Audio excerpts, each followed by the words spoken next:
Alright, in this problem, we are given this table here of sources of sulfur dioxide, and part 1 says to produce and compare the Pareto charts of the source categories for years 1980 and 2000. So I'm not good at drawing. That's about one of a million things that Salcon does better than me, but I'm going to give it a try anyway. I made this chart here, and I do have all my categories in order. For example, electrical utilities is the highest number we have here under 1980. And then the second highest is going to be industrial processes. Then after that, we have fuel combustion. Then after that, we have other. And then after that, we have transportation. So the first thing we're going to do is look at electrical utilities. That's 16.073. We'll kind of come up here to the 16 mark and basically just try to shade all that in. So we can cross that out. And then after that, we'll look at industrial processes, which is 3.807. So that is somewhere around here at 3.8. And obviously this is not, to perfect scale. If you have graph paper or something, definitely use that to be a lot more precise. But the next one we want to look at is industrial fuel combustion. That one is going to be about 2.951. So somewhere between 4 and 2 here. Then after that we have other, which is a little under 1. You want to make sure that all of these bars are touching. We don't have any space in between this one and this one or that one. Finally, we have transportation, which is going to be the last one here, a little over half. Now, one other thing about a Pareto chart is it tracks the relative cumulative frequency. So what I'm going to do is I'm going to put the regular cumulative frequency down here. So when all we've looked at is electrical utilities, what we're going to have is 16.073. Then we're going to have industrial processes, which is 3.807. Then we have industrial, which is going to be 2.951. Then we have other, which is 0.971. And then we have transportation, which is 0.697. And what we're going to do is we're going to add these up and try to get the cumulative frequency. So here it's just going to be 16.073. When we add 3.807, it's going to be 19.88. Then we're going to add 2.951 to 19.88. That'll give us 22.831. Then we're going to add 0.971 to 23 to 22.831. Again, hopefully recalling from the last video that all we're doing is we're just accumulating these values. We're adding them on top of each other, kind of like a snowball. And then we can just add 23.802 to 0.697, and that gives us 24.499. Now what we can see here is that this is not the same number as 25.905. We would expect it to be, but it is possible that maybe they have other sources of sulfur dioxide that they've left out of this particular data set. So we're going to assume that this is the total 100% of sulfur dioxide, and that 24.499 is actually going to be 94.56% of the total data. So when we talk about the relative cumulative frequency, we can say that all this data is 94.56% of all the sulfur dioxide emission.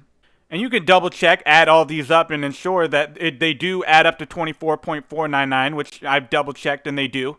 But what we want to do is we want to get the cumulative relative frequency, and in order to do that, what we're going to do is we're going to take this as a percentage of our total amount here, 25.905.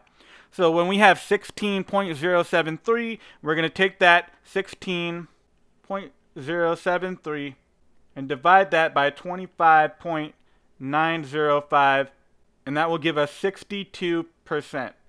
And now we can look at 19.88 and divide that into 25.905. So 19.88, 25.905, and that will give us 76.7% roughly. And then once we do the same thing, 22.831 divided by 25.905, that gives us 88.1%. And then finally we have 23.802 divided by 25.905, and that will be 91.9%, again rounding up. So when we have a Pareto chart, we want to get the relative cumulative frequency like this. And what we're going to do is we're going to plot it on our graph here. So we're going to start with this one we see is 62%, and that is the electrical utilities. So if we come over here to 60, it is somewhere around here, right? I'm not being exact, but it's around 62% on the right side. Then we can look at our next data point. That's at 76.7%. That is part of the industrial processes. Then we can look here where we've added the industrial processes. That is going to be 76.7%. So we can go up here to almost 80%. And again, just being approximate here. Then we can go to 88.1%. So that's almost up to 90. And that'll be at the industrial fuel combustion. Maybe plot that a little bit higher. Then we're going to go to 91.9%, so that's a little over 90. So again, somewhere around here. Then finally, we'll look at 94.56%, so we're not going to go all the way up to 100, but once we're at transportation, it's somewhere around here. And then all we need to do is connect all the dots, and there we have our Pareto chart. So to recap, when you have a Pareto chart, the first thing you want to do is organize each one of these categories. Whatever you have the largest quantity of, you're going to put that as your first category. Then your second largest quantity is going to go here, your third largest quantity, and so forth. And then you want to make sure that you add up and come up with the cumulative frequency, which is what we have right here.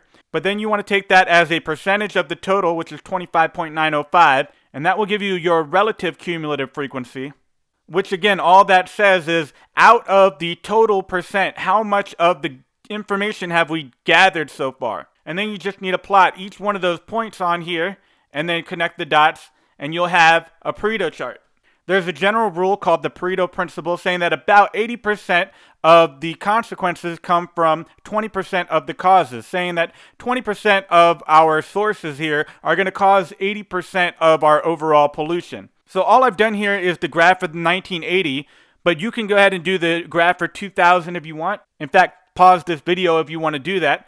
I've done this on paper, so we can go through and look at B real quick. And it says identify the important contributors of sulfur dioxide emission. You can look at 1980 and 2000 and compare the two. And you can see that, industrial processes was actually significantly reduced in 2000. And while they were once at one point, this is the 80% mark, while they were once part of, the main contributors, they are no longer. And that, as of 2000, the main contributors would be industrial fuel combustion, electrical utilities, and then maybe even transportation. If you look at where the 80% mark is, transportation kind of falls underneath that partly. But that's about it. The main point of this video is, telling you how to construct a Pareto chart. Again, recalling that the first thing you want to do is organize the data in such a way. Organize your data in a way that the largest values will be the farthest to the left. You're going to want to create a bar chart for those values, and then you're going to want to calculate the relative cumulative frequency for each one of those points, and then calculate it as a percentage of the total amount.